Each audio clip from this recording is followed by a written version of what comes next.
મોદીના જીએસટી સુધારાના સંકેત બાદ ગ્રાહકો માને છે કે ઘણી વસ્તુઓ હવે આવનારા દિવસોમાં સસ્તી થશે। શું આ જાહેરાત પછી ઇલેક્ટ્રોનિક વસ્તુઓ ખરીદવામાં આવી રહી છે કે નહીં, અને બજાર ઉપર આની કઈ રીતની અસર થઈ રહી છે, કેવી પરિસ્થિતિ છે બજારની, તેનો ચિતાર મેળવવાનો પ્રયાસ કર્યો અમારા સંવાદદાતા કેતન જોશીએ। આવો જોઈએ।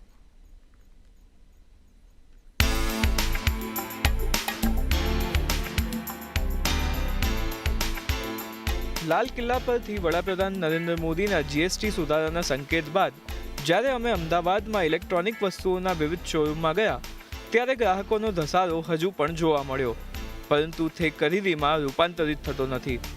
લોકો માને છે કે ઇલેક્ટ્રોનિક વસ્તુઓ પર 10% જીએસટી ઘટાડવામાં આવશે। લોકો હવે મોડલ જુએ છે, બુક કરે છે, પણ ખરીદતા નથી। એવી આશા છે કે ભવિષ્યમાં 50,000નું મોટું ટીવી 45,000માં મળશે। હવે બધી વસ્તુ સસ્તી દેખાવા લાગી છે। ગ્રાહકોના મનમાં હાલમાં શું ચાલી રહ્યું છે તે સાંભળો। જ્યારે અહીંયા આવીને જ્યારે જોયું ને ત્યારે ન્યૂઝમાં પણ સાંભળ્યું છે અને પેપરમાં પણ મેં વાંચ્યું છે કે જીએસટી સરકાર ઓછું કરવા માગે છે।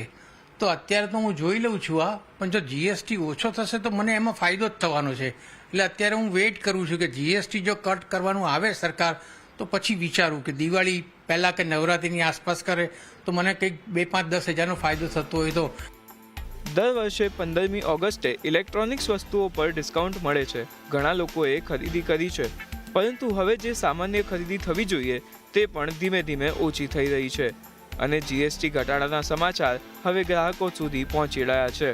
વ્હાઇટ ગુડ્સ વેપારીઓ ઈચ્છે છે કે તેની સત્તાવાર જાહેરાત સેક્ટર પ્રમાણે થાય। જો આવું નહીં થાય તો અમે ભવિષ્યમાં કંપનીઓ દિવાળીના ઓર્ડર આપી શકીશું નહીં, તેવું તેમનું માનવું છે। ગ્રાહકને એવું છે કે ભાવ ઘટશે, હવે એને કારણે અમે ખરીદી બી નથી કરી શકતા કે આગળ કેવા ભાવ આવશે। જેવી રીતે એસી છે, હવે એસીમાં સાહેબે હમણાં 28% ટેક્સ છે, એવું વાતાવરણમાં ઊભું થાય કે 18% થશે, 10% આશરે 4,000 થી 5,000 રૂપિયા ફરક પડી જશે। તો ઇન્વેસ્ટ કેવી રીતે કરીએ? જેથી 32થી ઉપર 43 ઇંચ એલઈડી છે, એમાં 28% હતા, એ હમણાં 18% થશે એવું સાંભળીએ છીએ। એમાં અમે 4-5 હજાર ફરક પડે છે, તો એ અમે મૂંઝવણમાં છે કે કરીએ શું। હવે ગ્રાહક આવે છે તો પહેલાં પૂછે છે ગરીબ કેટલી જીએસટી ઘટી છે, હવે ઘટી તો છે નહીં। તો અમે સરકારશ્રીને, પ્રધાનમંત્રી સાહેબને અપીલ કરીએ છીએ કે સાહેબ ફટાફટ એનું નોટિફિકેશન બહાર પાડો। મોટાભાગના ગ્રાહકો 10% લાભની અપેક્ષાને કારણે હવે તેમની ખરીદી મુલતવી રાખી રહ્યા છે। વ્હાઇટ ગુડ્સમાં આગામી 2 મહિનામાં ખરીદારી ખૂબ જ ઓછી થશે, અને જો એમાં વધારો થશે તો વેપારીઓના ઓર્ડર પણ ખૂબ જ ઓછા થઈ જશે। કેતન જોશી, અમદાવાદ।